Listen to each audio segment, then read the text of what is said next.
we've seen this before from the Calgary Flames, and they did something about it. Like, they let go of players because of this. It wasn't that long ago. It was just 2 seasons ago, because last year they were a top team in the Western Conference. The season before that, the team right around late January, early February, quit on Glenn Gullison. That was it. We're done. We're not playing. I remember I was working a game for Wednesday Night Hockey ringside doing Buffalo and Calgary, and you could see the frustration on a lot of players that still wanted to be in the fight. And front and center there was Matthew Tkachuk. No surprise.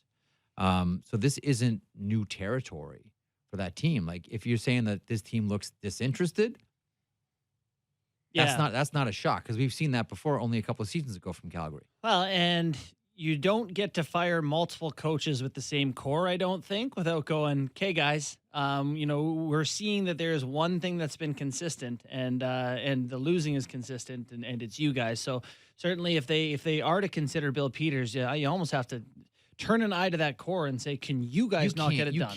You can't do anything with You just keep firing coaches with the same core? I mean, Edmonton did that for the longest time. Yeah. Yeah.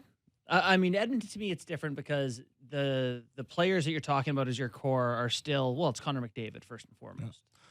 That's well, I think we're only entertaining this conversation is because, the St. Louis Blues last year, they did it and they went on to win the Stanley Cup. But I think their problems are deeper than it's just the coach.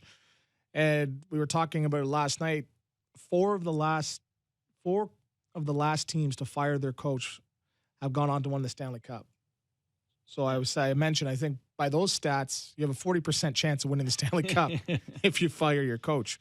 But Johnny Gaudreau's, too good of a hockey player to have 5 goals, Gaudreau 5 goals baffling on the season. And, I heard Berkey talk about it, mentioning that he's trying too much, but there's something deeper. If you only have 5 goals, I know he's got, I think it's 13 assists, 18 points, but when the season started, he was in the talks of being, a 100-point guy, 110, 115-point guy, being in the top 10 of scoring. He's that good offensively. And I'm seeing him coming down on breakaway. We're talking about him last year in the Hart Trophy conversation. Absolutely. Yeah. So it's deeper than, the offense is drying up. Let's see how it goes. There's something brewing in Calgary.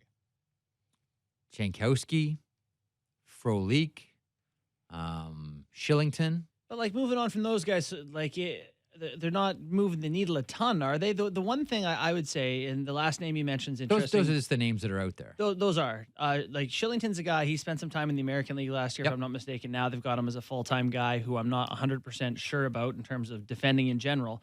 But I looked at that D-core a year or two ago, and you said, boy, Giordano, Norris Trophy, TJ Brody, they were a deadly pair.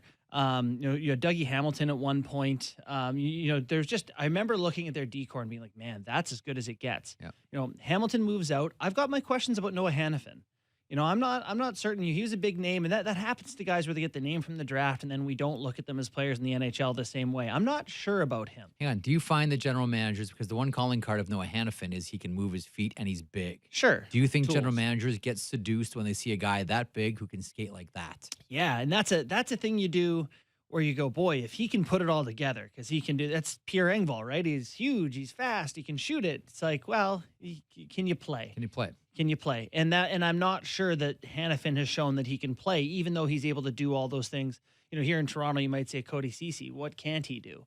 But there's still shortcomings. So, so now I look at their group with Hamilton gone. Hannafin is a question mark. Brody, we're not exactly sure, but he's not, he's out right now. Yep. If Giordano's not Norris trophy level this year, all of a sudden that defense really quickly went from, boy, that's a strength of this team, to a question mark.